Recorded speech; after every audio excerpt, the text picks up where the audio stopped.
ajuns în granița marocană și încercăm să ajungem cât mai în față. Mai în față? Coadă mare de mașini, majoritatea de la raliu. Sperăm să găsim înțelegere la ei și să nu stăm la coadă. Ne oprește primul polițist să ne ia fiș, o bucată de hârtie cu toate datele noastre pe ea.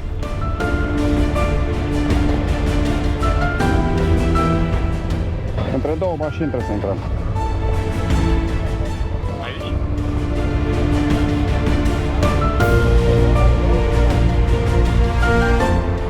Uite-te la mine. O să fie o zi caldă. Era ora 12 și deja erau 34 de grade. Și o să mai crească? Hai! Intrăm la strecurare până ne găsim un loc între mașini. Pe urmă, trebuie să vorbim cu un vameș să ne lasă să mergem în față de tot. Vorbim cu un polițist care vorbește cu un vameș, care vorbește cu șeful lui, care își dă acordul ca toți motocicliștii să meargă în față. Așa că ne așezăm frumos în fața porții vămii. Și când se dă drumul, intrăm ca oile prin strung, la îngrămădeală. În vamă, procedura a fost destul de simplă. Prima dată, coada la ștampilat pașaport și pe urmă, exportul motocicletei. Nu cred că a durat tot mai mult de 30 de minute.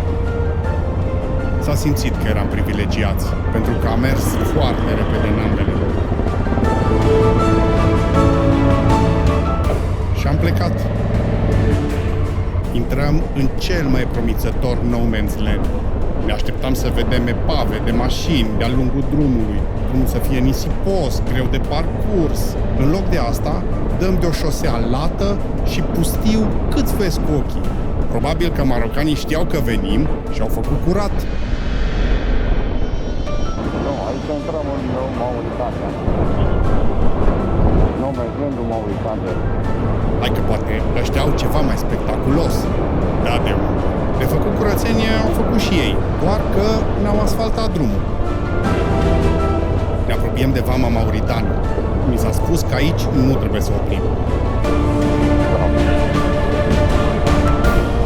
Și până în față, da.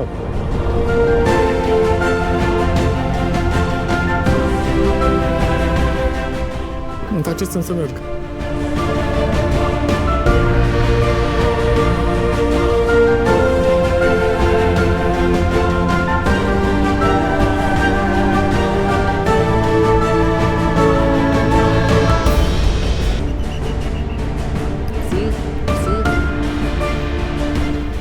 Și uite așa am ieșit din vamă, fără cartele de telefon și fără uguia, deși erau destui întreprinzători. Suntem în Mauritania! Și ne-am trezit în una din cele mai nesigure țări din tură, fără bani locali, fără cartele de telefon și cu un cost exorbitant la convorbirile de pe cartelele de acasă. Și mai avem de făcut și 200 de kilometri până în tabăra din deșert. Facem o oprire rapidă să verificăm dacă mai avem semnal de Maroc pe telefonul router.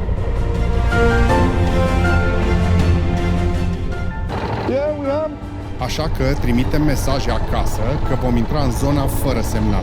Balizele Garmin InReach vor trimite totuși poziția noastră în continuare.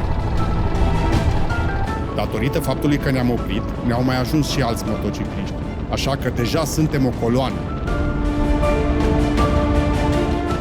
Mauritania. Până acum, o mare pustietate plată. Nimic cât te uiți cu ochii împrejur.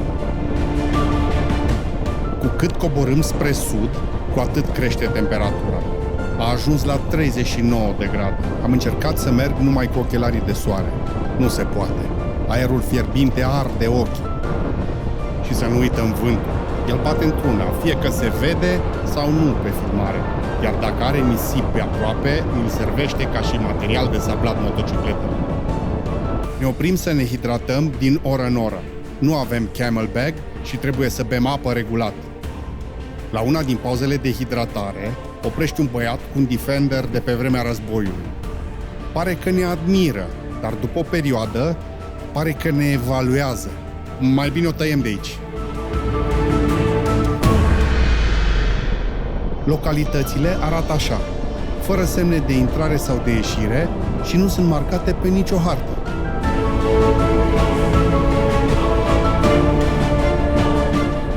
O ceabă cu Defender și cu Linux. Ajungem în Ceanu, localitate marcată doar pe OpenStreetMaps, deși e un oraș destul de mare. Am intrat să alimentăm și doar Peter a rămas cu noi. Dar nu aveam un buia și nu știam dacă puteam plăti cu euro.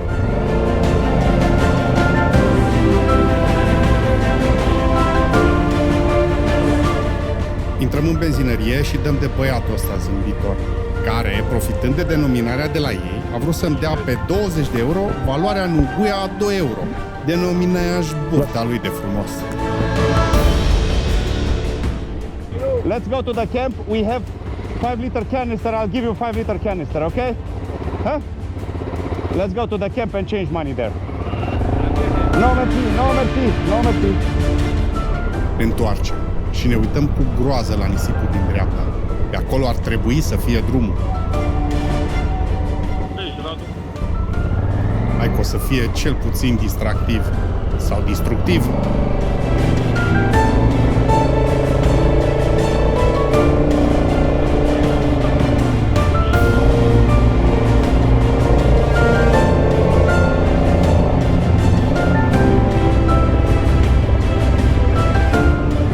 Și ieșim din nisip pe o suprafață mai dură, un fel de pietriș compactat.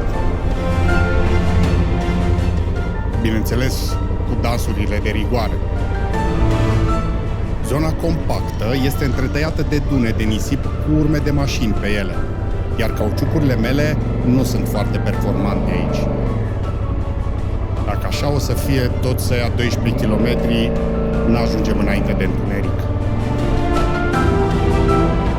Dar petecele astea de teren mai dur par destul de mari, așa că poate nu o să fie foarte rău. Și mai găsim și ceva ce seamănă cu un drum. Dar o să învățăm pe pielea noastră că e mai bine pe lângă drum. Drumul e plin de urme de mașini și nisip afânat.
Am început să învățăm să navigăm printre petecele de nisip ca să avem tracțiune.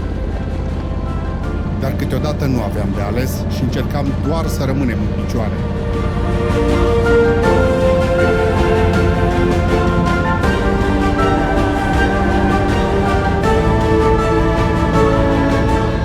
Și pe urmă, prin curaj și stinecher de joacă,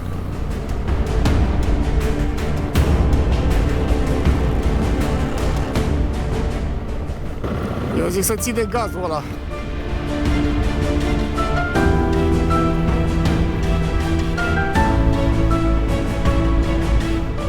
cu cât intrăm mai mult în deșert, încep să fie tot mai mari petecele de nisip, chiar dominante, așa că am început să șerpuim printre ele.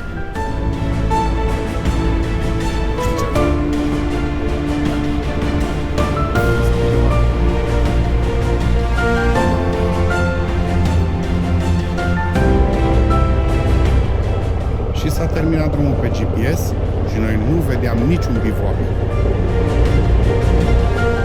Așa că am decis să ne urcăm pe o mobilă mai mare, poate vedem ceva. Ajungem sus, ne uităm împrejur și vedem doar mai multă pustietate. În care direcție? Uite încă o mașină care merge, vezi? Uite, cred că e acolo sub dealul ăla, vezi? Direcția în care merge mașina aia, vezi? Localizăm aproximativ poziția și pornim încolo.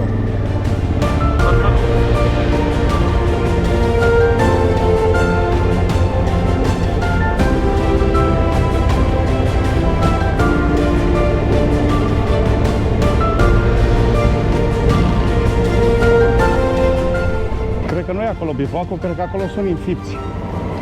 Bivouacul e după. Ciupi, Da, fă încoace stânga. Pe dreapta, pardon, dreapta. dreapta, eu nu am pe dreapta acum.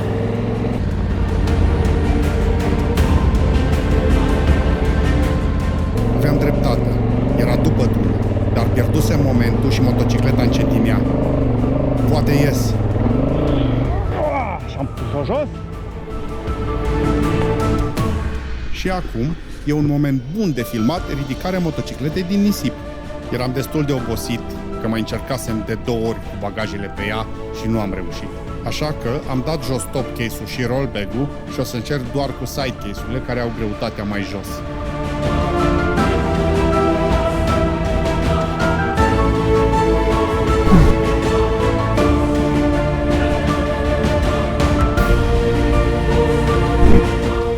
Dacă acum igniți împreună cu mine, înseamnă că v-a prins filmul.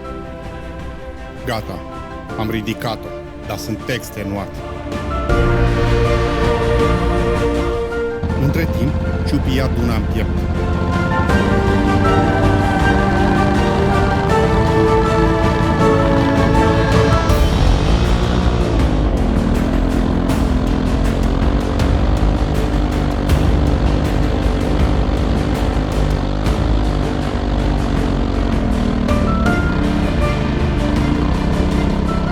Și-a trecut-o.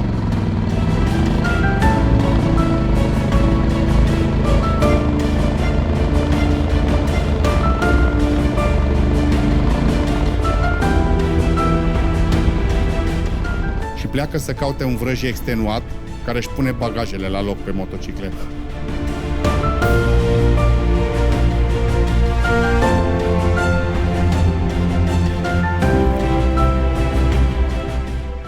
Am luat o guriță de apă, zice. Și gata, suntem bine. La corturile marcate cu roșu am pus viza, cu amprente, cu poză, cu tot tacâmul. Și aici sunt corturile noastre. Am pus corturile pe nisip, la marginea Dunei. Eu m-am gândit, nu o să am nevoie de saltea, pentru că nisipul e moale. Credeți-mă pe cuvânt, nu e. Se pare că aici se termină episodul ăsta. Cu Cristi venind peste noi cu mașina, cu steagul României și cotocănițe iute de vită cu paste.